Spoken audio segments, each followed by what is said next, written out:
had totally to do with addiction, and it's hard enough to get over that. You go through a whole process of why did I become this mess? Aside from the talents that people in Hollywood often show on screen, there is another part of Hollywood that has kept a lot of people coming for more, and that is the gossip. Amid affluence and access that are available to these celebrities, things are bound to get wild at least once in a while behind the scenes. However, it isn't every day that they are able to keep these crazy moments secret. Today, we will be looking at some of the craziest stories of old Hollywood actresses who were known for their loose nature at the peak of their fame. Some of them even were rumored to have gone as far as sleeping with the President of the United States himself. Without further ado, let's get right into it. Number 10. Marilyn Monroe. Marilyn Monroe is widely regarded as one of the most iconic symbols of the 20th century. She is equally famous both for her acting and beauty, and for her high-profile romances and rumored affairs. In her life, the love life of Monroe was very much in the public eye, and usually her relationships with prominent men made headlines. The most famous of them included the baseball icon Joe DiMaggio and the playwright Arthur Miller, to whom she was married. Her marriage with DiMaggio was passionate and brief. The one with Miller survived 5 years before a divorce estranged them. She was even said to have conducted a few affairs with influential men, including both President John F. Kennedy and his brother Robert F. Kennedy. Each of these rumored relationships has been discussed in great detail in many circles as rumor and controversy throughout the years to add to the common perspective about Monroe. While Monroe found romance in her escapades, it is well documented that she struggled with the deeper-seated love and acceptance, often used or misconstrued. Complemented by her battle with emotional and mental health issues, her emotional fragility created a complex picture of a woman who seemed to have everything yet desired something else. The early death of Marilyn at the age of 36 only added to her mystery, and all that her fans could do was guess how far the level of personal suffering went. Today, Marilyn Monroe is remembered not as a sex symbol, but rather as a fragile, mysterious figure whose private life remains as fascinating as her presence on screen. Arnaz encountered a big obstacle in the form of a difficult search for the ideal actor to portray Fred Mertz. At first, Frawley was not their first option for the position. It was because of his troubled past that the studio was hesitant to cast him in the role. Desi Arnaz, on the other hand, who had a sharp eye for talent and a profound regard for Frawley's abilities, was adamant about include him in the show. In spite of the fact that Arnaz's insistence on casting Frawley constituted a bet, it was one that was motivated by a real belief in Frawley's ability to perform. It was Arnaz who spotted something in Frawley that the officials of the studio had overlooked, a singular combination of humor and seriousness that was absolutely necessary for the role of Fred Mertz. He was confident that Frawley's unique charisma and humorous skills would lend the character an authentic depth, so transforming Fred Mertz into a figure that would be memorable and endearing to the audience. Arnaz's trust in Frawley was contingent upon the fulfillment of a number of severe requirements that were designed to answer the worries of the studio. In addition to being one of the most important requirements, Frawley was required to severely cut back on his usage of alcohol. There was no room for negotiation about this demand, which reflects the importance of ensuring that the production process is both seamless and effective. In addition, Arnaz demanded that Frawley maintain a high level of professionalism and timeliness while working on the set. These conditions were not merely about controlling Frawley's behavior, but about creating an environment where his talent could shine. Arnaz's approach was both practical and compassionate. He aimed to harness Frawley's considerable abilities while managing the potential risks associated with his personal struggles.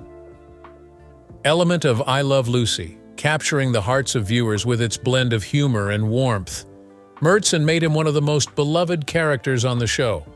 Frawley's ability to infuse Fred with both comedic edge and heartfelt sincerity was a testament to his exceptional talent and dedication.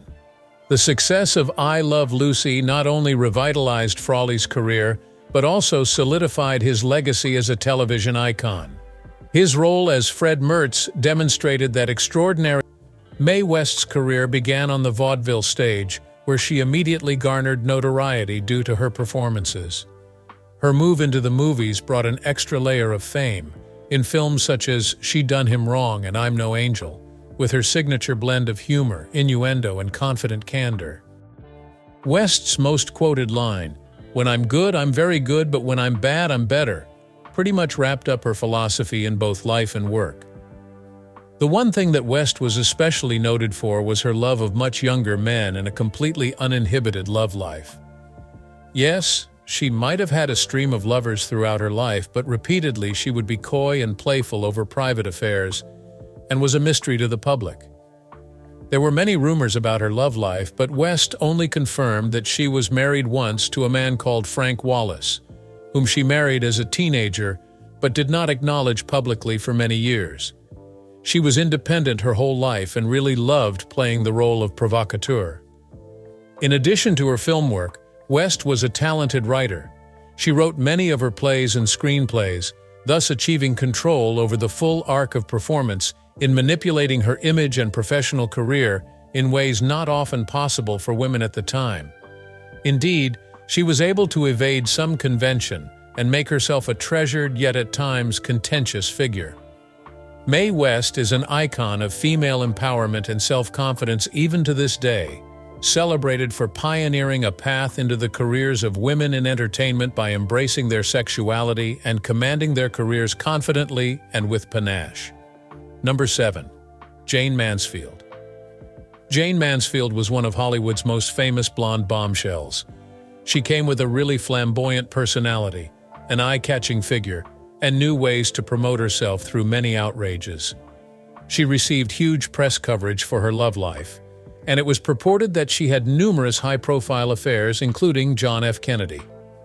Her frank sensuality and often outrageous public behavior cemented her status as one of the decade's most notorious sex symbols. Mansfield's personal life, which included 3 marriages and 5 children, was generally filled with drama and publicity. The media attention did not focus as much on Mansfield's professional life, but she was a talented actress who had a very magnetic screen presence. She gained fame with film roles in such features as The Girl Can't Help It and Will Success Spoil Rock Hunter, where her comic timing and sex appeal were on full display. Her screen success was paralleled by her stage work in the hit Broadway play Will Success Spoil Rock Hunter, showing her versatility. Mansfield commanded attention by nature. She was more often than not seen in publicity stunts, which kept her in the media even as her films subsided. Mansfield's quests for love were, at best, torrid. Her marriage to bodybuilder Mickey Hargitay was tabloid heaven, and though they shared 3 children, one of them being actress Mariska Hargitay, the marriage ended in divorce.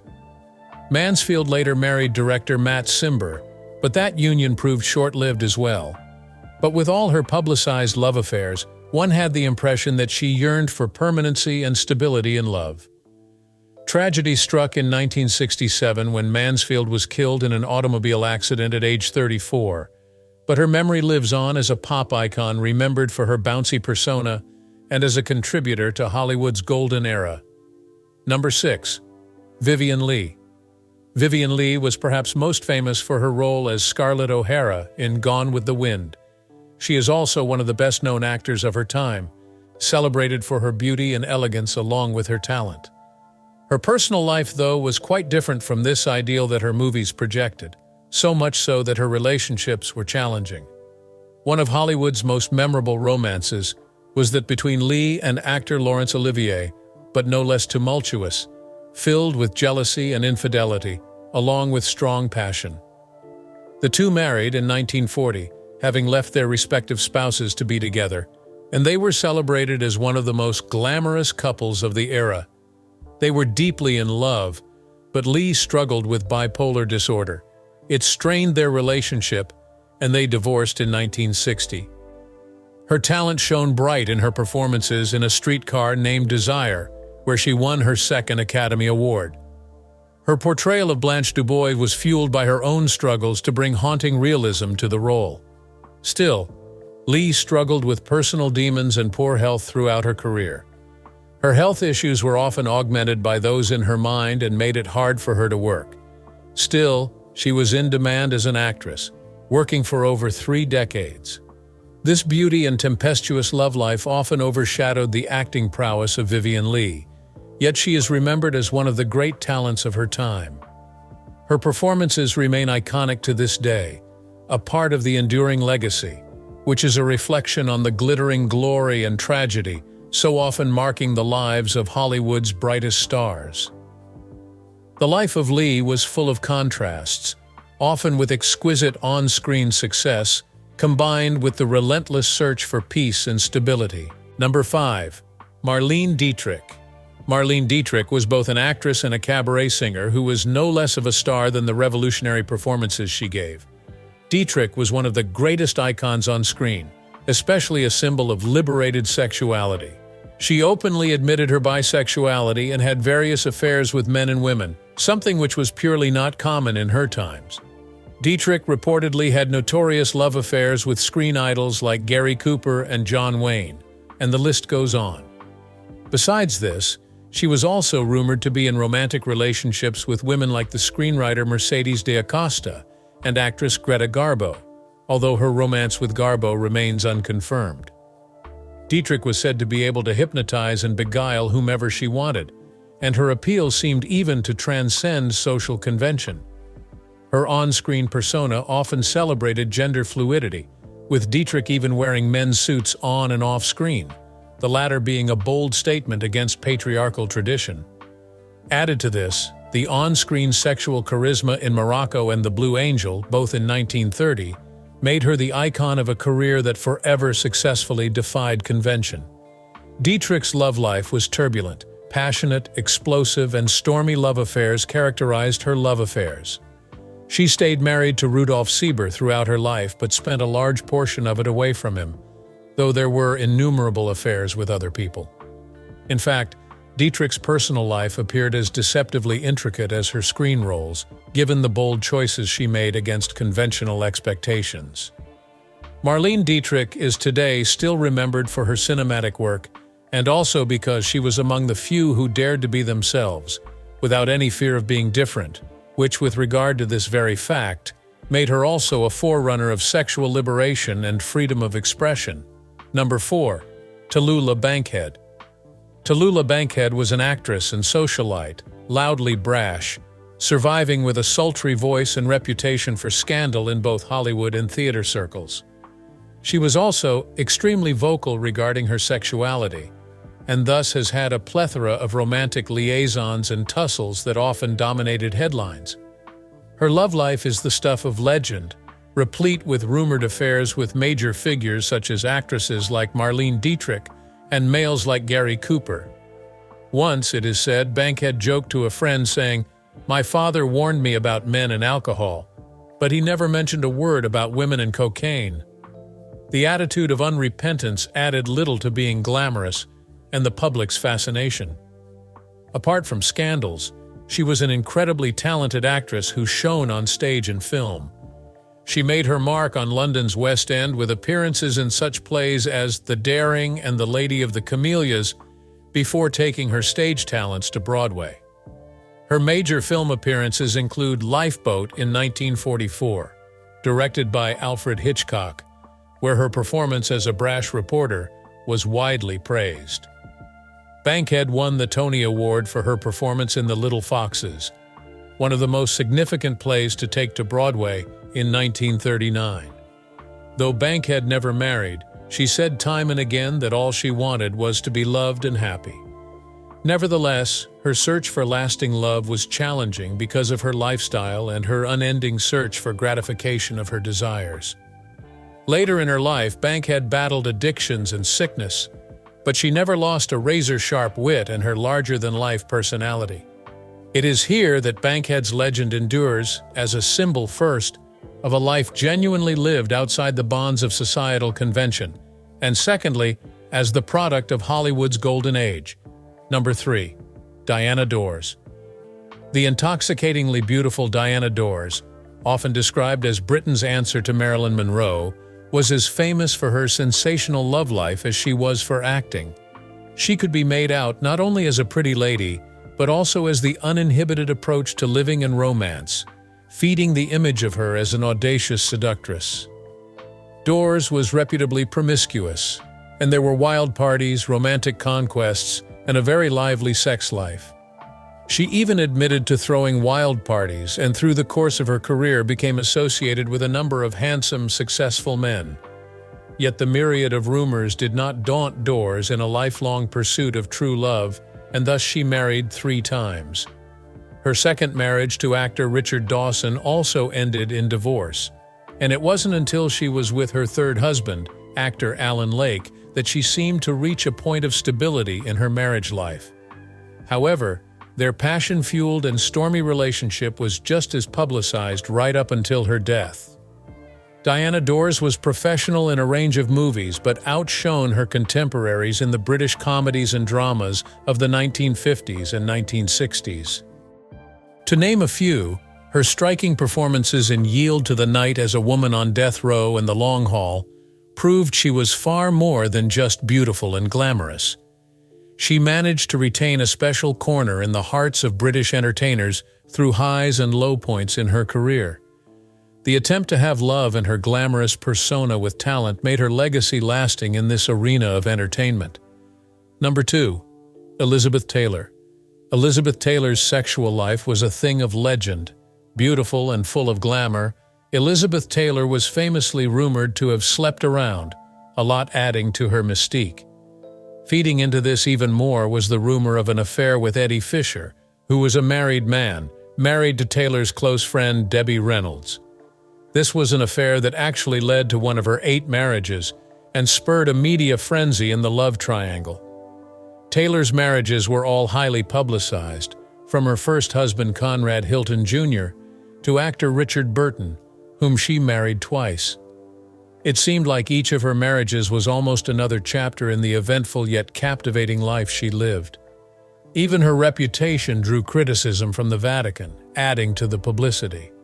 In 1961, the Vatican's newspaper condemned her as an erotic vagrant for her relationships with married men. None of these scandals affected Taylor's career, and she went on to star in classic movies like Cleopatra in 1963 and Who's Afraid of Virginia Woolf in 1966. She had led her career successfully, yet led a highly turbulent private life, keeping herself as one of the most enduringly fascinating figures in Hollywood. Number 1. Clara Bo. Clara Bo was the original It Girl, and she wasted little time becoming one of Hollywood's first major sex symbols during her acting heyday in the silent film era.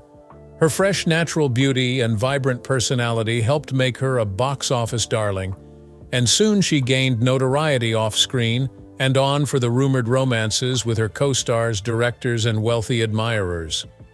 Bo was notorious for her active love life, with a number of rumored romances with co-stars, directors, and wealthy admirers.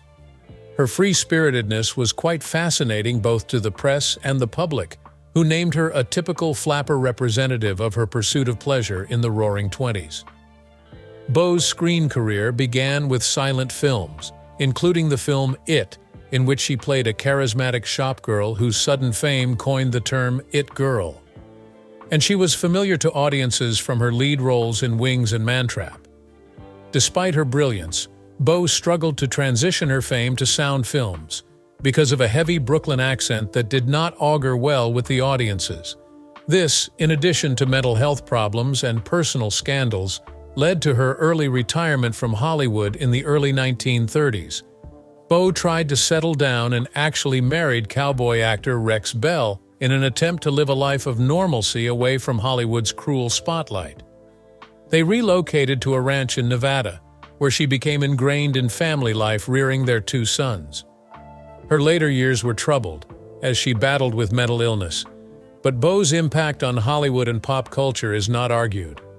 She remains an icon of the jazz-age spirited, fashionable, and fervently free-thinking on screen and in her way of life and love.